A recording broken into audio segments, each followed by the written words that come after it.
আপনি মূলধনে আসতে দেন, আজকে রাতে আবেদন করে দেবেন।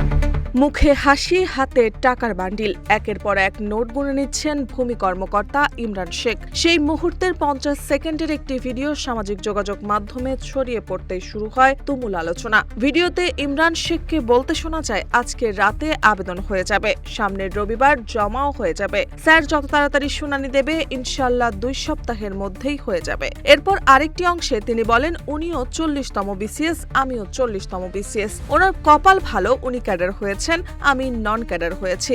ভিডিওটি ভাইরাল হওয়ার পর ফরিদপুরের বোয়ালমারী উপজেলার সাতৈর খ ইউনিয়ন ভূমি অফিসের ওই কর্মকর্তার বিরুদ্ধে অসদাচরণ ও দুর্নীতির অভিযোগ ওঠে। পরে জেলা প্রশাসকের জরুরি আদেশে তাকে সাময়িক বরখাস্ত করা হয়। তবে অভিযোগ অস্বীকার করে ইমরান শেখ দাবি করেন, ভিডিওতে দেখা টাকাগুলো ঘুষের নয়, বরং তার দেওয়া ধারের টাকা ফেরত নেওয়ার দৃশ্য। যদিও কার কাছে থেকে তিনি সেই টাকা নিয়েছেন তার পরিচয় প্রকাশ করতে রাজি হননি।